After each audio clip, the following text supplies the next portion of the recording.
सो दुर्गा भाई कौन सी का लहर जबरदस्त बा। हां बा बहुत जबरदस्त लहर बा। चलो भैया के पार कर देबे कौन भैया आई करा काट तो हर पवन अभी गोबर हो हमार ओदे का दिन भर प्रचार होला एकदम जाके हमार दिमाग कर अटकैले रहता है। पवन भैया पवन भैया सुपरस्टार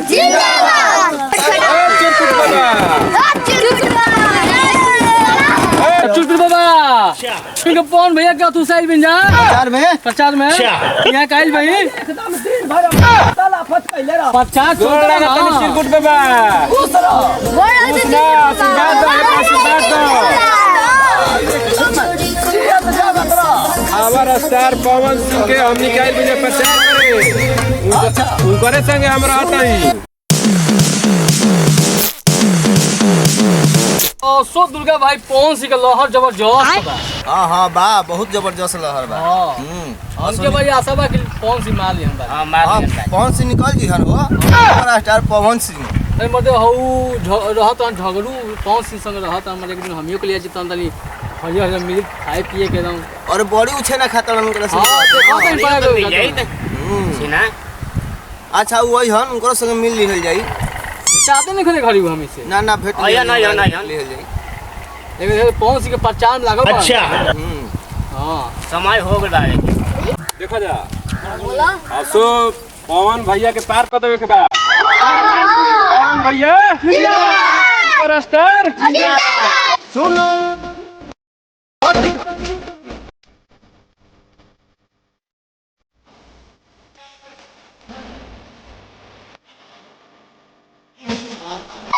तो पवन भैया पर ध्यान देवे के बा कर ले पार करे के बा ठीक है बना देवे के बा गांव में चलो जा जे बेटा जो हम के एकदम गर्दा कबार देवे के बा पवन भैया जीता तो अनुदान 100% पावर ही हमें से शुरू होला ही हमें से खत्म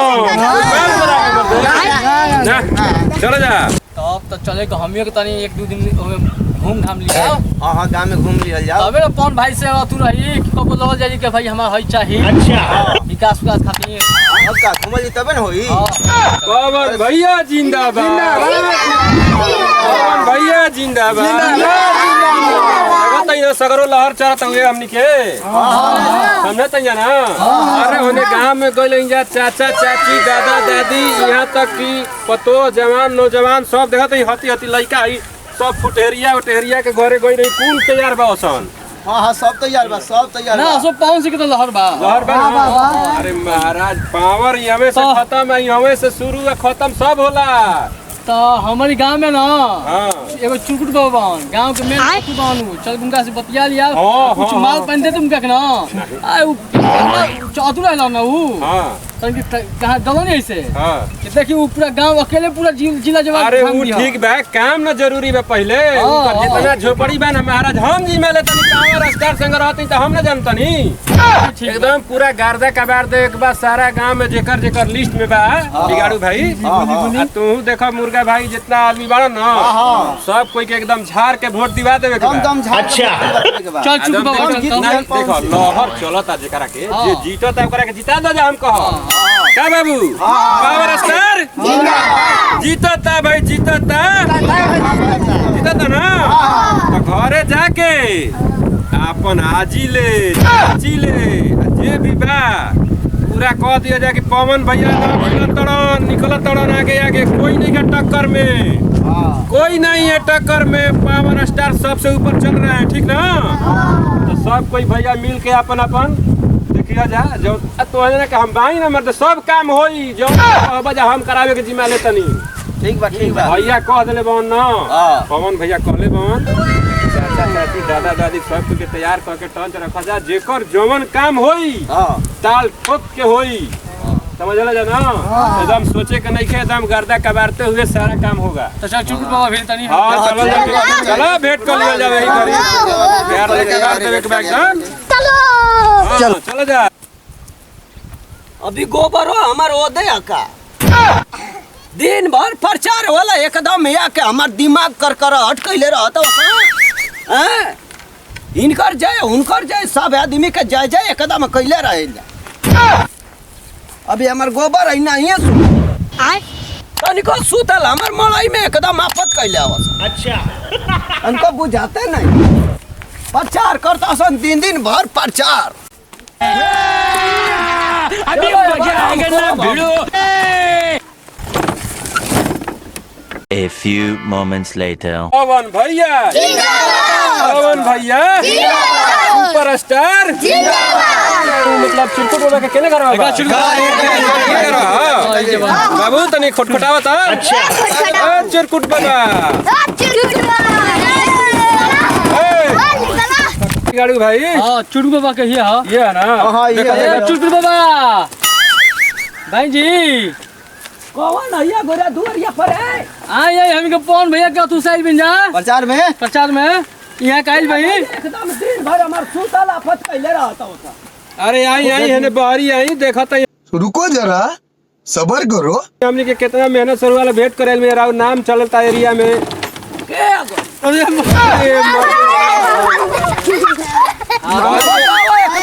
सुतल आफत कैले बसान दिन तोहर भतीजा तो हंस विनती करता।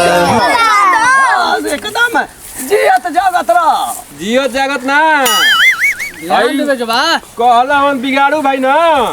हाँ पावर स्टार पवन सिंह के हम निकाल बन प्रचार करे। अच्छा उनकरे संगे हम रहता ही। ए भैया कितना पावर स्टार है ना गोइला ना भी हमार मड़ई का मड़ई रह गेला। ना अंके पारी जय विजय हो हो जाए जी अंक परिबंध जय विजय कैसे है कितना आइलन जा कितना जना गोइलन जा सब कोई पावर स्टार देखावता। ना हम कोई के वोट ना देबी हो लड़ जा दुगर पे ना देखो चिरकुट बाबा सब कोई देता हुए पवन भैया के ना। ना बूढ़ा गुनिया को आदमी के वोटे नहीं हम देले हैं।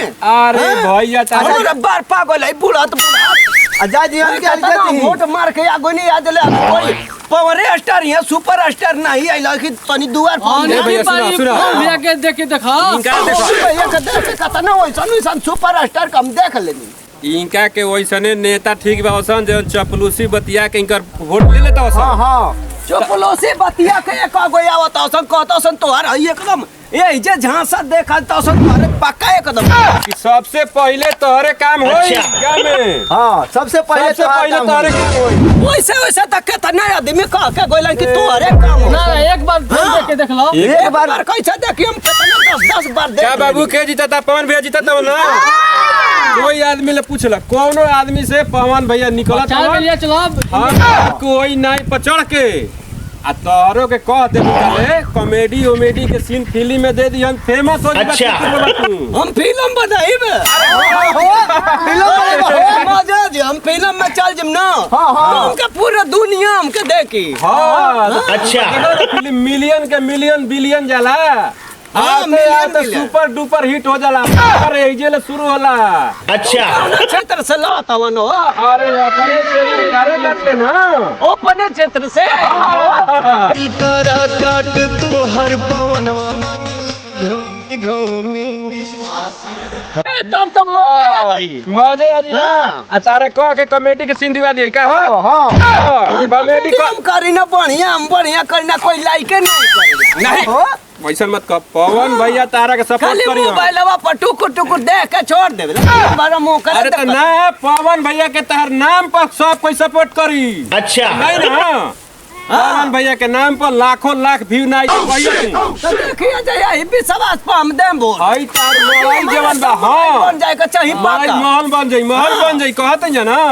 अच्छा हम कहता हम देखत हमार बुढ़ारी आ गई। ना ना ना ना काम हो जी काम हो जी ना तो कहेला कि तोहार एकदम घरवा हम पक्के बनवा दे नहीं ना सब काम हो जाए तार बेदम बन जाई आ कॉमेडी के तारा के फेमस हो जीबा आ कॉमेडी तार वायरल होई अब तो बोला पवन भैया के देबा ना पवन भैया के।